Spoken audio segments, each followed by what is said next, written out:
Members of the Appropriations Committee. My name is Joseph Sokolovic. I'm a member of the Bridgeport Board of Education, the Vice Chair, and also the Chair of Finance. I'm here tonight to ask you to reject and amend the governor's budget proposal that not only shortchanges education funding this year, but flat funds the ECS next year. This year is most important to fund education because we are living in tough times for public education. Public education is under attack like never before. We have a wealthy leader wanting to dismantle leadership in education that is in place to look out for the needs of our most vulnerable, impoverished students. A leader more interested in supporting the status quo and protect the wealthy to the detriment of the poor.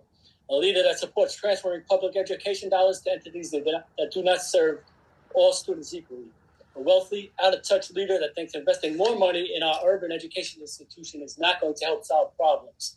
A leader who lives in a wealthy enclave where the children's education is funded by a far higher rate, those people he looks down on. Yes, I could very well be called talking about Donald Trump and America, but I am referring to Ned Lamont and the state of Connecticut. We live in two Connecticut's, one where Ned and the wealthy reside and one where the rest of us live. A Connecticut where the white patriarchy are interfering with the elected governance of the boards of education in the two largest impoverished districts due to budgetary issues caused by the systemically racist and biased way we fund our schools, through property taxes.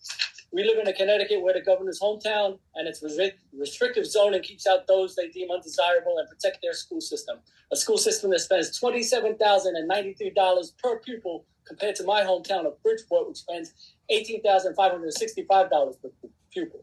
We live in a Connecticut where the wealthy governor dares to come to my hometown and say that money will not solve problems of Bridgeport, even though if funded at the same level as Greenwich, Bridgeport children would have an additional $165 million for their education.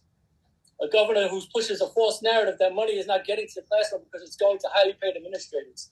When you look at the data, Bridgeport and Greenwich had the same number of administrators before Bridgeport started yet another round of layoffs that have resulted in over 300 cuts in the last decade.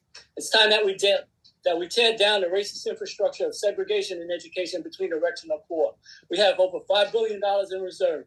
We have millionaires and billionaires in Connecticut not paying their fair share of the tax burden and keeping our impoverished citizens from living in their neighborhoods. It's high time Connecticut institutes a wealth tax and drops the fiscal guardrails and funds education at the needed deserve at the level it deserves to be funded. Thank you very much and have a great day. Thank you very much for your testimony.